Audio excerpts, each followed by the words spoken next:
I bumped the stop button, so part 3. Sorry. In Charleston, under most Lisa. Yeah, I'm an idiot. But yeah, the TV has to draw so much current because the flyback transformer, because the tube runs around 8,000 volts. And one other cool thing to note about this unit is that all of these TV radio units from Vector actually include a built-in rechargeable battery on the inside of the unit, presumably nickel cadmium or nickel metal hydride. I would take it apart to see, but I don't fancy killing myself. White snow, So I unplug the power. You can see here the power connector is not in, and you know I don't have C batteries. And this only runs the television, the radio, the phone charger, and the light, which you can push the button on the top, which is on this trio of LEDs above the screen. They are pretty daggone bright. 356 weather band.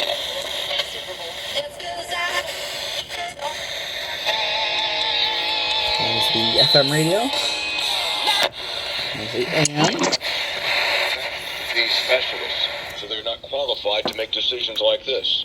That's why school systems, not individual parents, should be making the decisions about masking in the classrooms. For the Jewish Communal Fund, Noel Spiegel, former senior partner with Deloitte. Defensive line, and now works for the Rams Radio Network.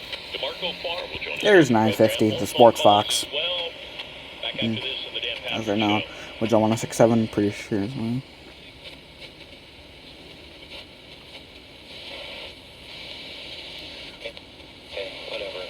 They say it's 12 something. Let me get 1490.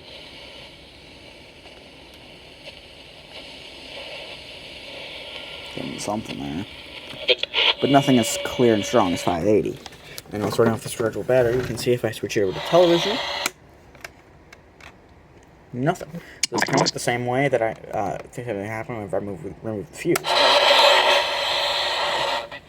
One other thing to note is on weather band, the reception is not the best. So channel 1 comes in really clear. Around 20. It's because I'm only a couple of miles away from the transmitter site. If I plug in my scanner, sometimes whenever I'm indoors I can get channel 5 from Garfield.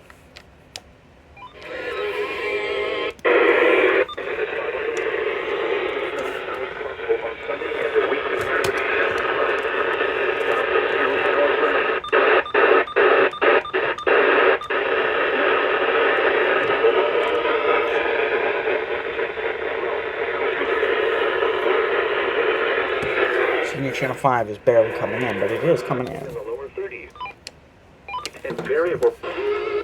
FM back to And now try new 100 because they're a local primary station. But I'm gonna have this thing with a much longer antenna in the same position. I cannot get anything on the channel 1. Highs around 30. West winds around 10 miles an hour.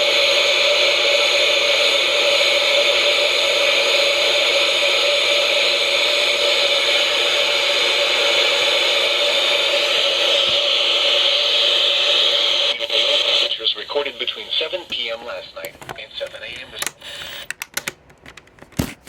So switching back into its alert mode. Huntington, 18. So, the Vector VEC-130. Would I recommend buying this unit? As much as I love this thing, and I would demonstrate the phone charger, but I lost the cable in my tips right now.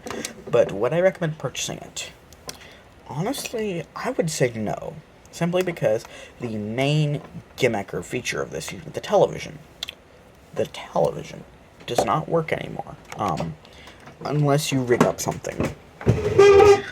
You could directly rig up something with a DTV converter box and a signal lamp or something, but at that point you're just grasping at straws. Because analog television has not existed in most areas since 2009 and a couple of isolated spots since last year. So I don't remember, and I love analog television. But there was a reason why they shut it off. Oh, there's the thing I had shoved out of the back of the VCR. Caught in the foot grating thing for the sewing machine. Because I have everything set up right here on just a old sewing machine. Nobody in our family sews, but we keep it around. and I use it to set my crap on whenever I'm in. But, so yeah, the main feature of this radio, the black and white television, has no use, and furthermore, I think I could just plug in something to it and use it like with a VCR or something. No, you cannot. This unit does not have an external antenna connection. More high-end radios with the radio television units with the VEC-136 had this, and even some of the super cheap ones from other manufacturers like Memorex or GPX had external antenna jacks. This thing does not. The most you could do for that would be to unscrew the antenna and rig up something there. But even then, you're still grasping at straws, and it's going to be very inconvenient, because the thing is designed to be a portable unit. If you rig something up there, you've completely removed the antenna.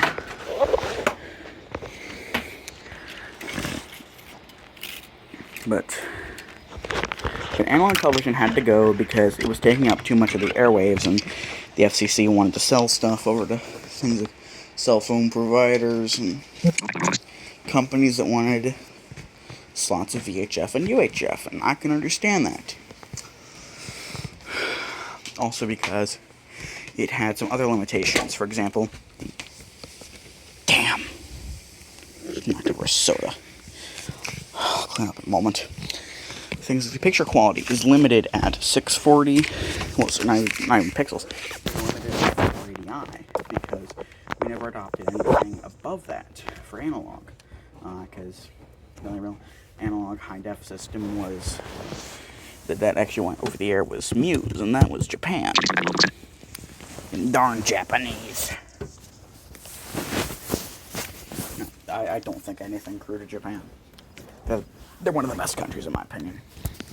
But, and furthermore, digital offered things like being able to include digital subchannels, which became really important around here last year because our Fox affiliate, WVAH, now carries, the dog-farted, decades programming on its main .1 station.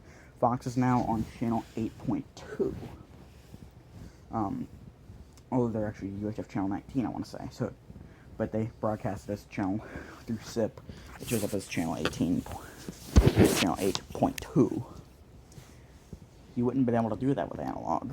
Forget other things like, for example, grit or antenna TV or anything like that. And it was just costing too much. So they had to shut it off, and they rendered a lot of devices like this useless. Would have been great to be able to, like, you're in the storm shelter, you're charging up your little Nokia cell phone, because mid-2000s, for the event of an emergency, and you're watching the radar on local station as the tornado approaches. Now all you can do is just listen to an FM station. And this, if you're a radio collector or a television collector, then definitely get this, because it's a really neat device that has some legitimate uses still to this day, like a weather alert radio, AM, FM, or a paperweight. But the television just doesn't really exist anymore. And one other sad thing, you can no longer tune your car radio to like 87.5 or whatever to get a feed of channel 6, audio only, which sucks, but that's just the way it goes. Television, well, technology moves on, because you have to move on in order to not be stuck in the past, and a lot of times it renders the old stuff moot. I mean, you know, you're not going to be able to watch YouTube on your Commodore 64, you can't play 78s in your car, and you can't use analog television, and that's just the way it goes. It's really sad, but it has to happen. You have to deprecate some of the old stuff to make room for the new.